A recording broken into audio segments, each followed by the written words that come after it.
بسم اللہ الرحمن الرحیم۔ نبی کریم صلی اللہ علیہ وسلم نے فرمایا مجھے دوزخ دکھلائی گئی تو اس میں زیادہ تر عورتیں تھیں جو کفر کرتی ہیں۔ کہا گیا یا رسول اللہ کیا وہ اللہ کے ساتھ کفر کرتی ہیں؟ آپ صلی اللہ علیہ وسلم نے فرمایا کہ خاوند کی ناشکری کرتی ہیں اور احسان کی ناشکری کرتی ہیں۔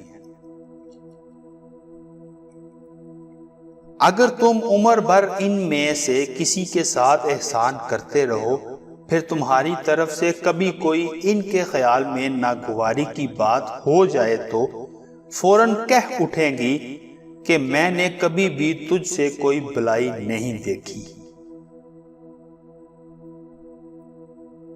نجد والوں میں ایک شخص نبی کریم صلی اللہ علیہ وسلم کے پاس آیا، سر پریشان یعنی بال بکھرے ہوئے تھے۔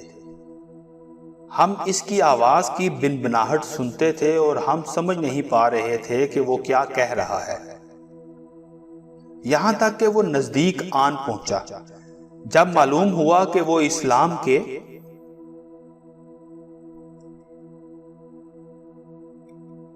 بارے میں پوچھ رہا ہے، نبی کریم صلی اللہ علیہ وسلم نے فرمایا کہ اسلام دن رات میں 5 نمازیں پڑھنا ہے۔ اس نے کہا بس اس کے سوا تو اور کوئی نماز مجھ پر نہیں؟ آپ صلی اللہ علیہ وسلم نے فرمایا نہیں، مگر تو نفل پڑھے تو اور بات ہے۔ نبی کریم صلی اللہ علیہ وسلم نے فرمایا اور رمضان کے روزے رکھنا؟ اس نے کہا اور تو کوئی روزہ مجھ پر نہیں ہے۔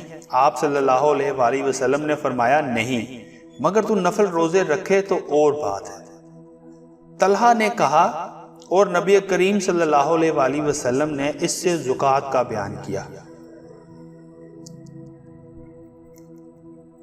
وہ کہنے لگا کہ بس اور کوئی صدقہ مجھ پر نہیں ہے؟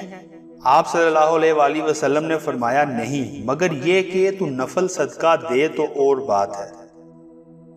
راوی نے کہا پھر وہ شخص پیٹ موڑ کر چلا، یوں کہتا جاتا تھا قسم اللہ کی میں نہ اس سے بڑھاؤں گا نہ گھٹاؤں گا۔ نبی کریم صلی اللہ علیہ وسلم نے فرمایا اگر یہ سچا ہے تو اپنی مراد کو پہنچا۔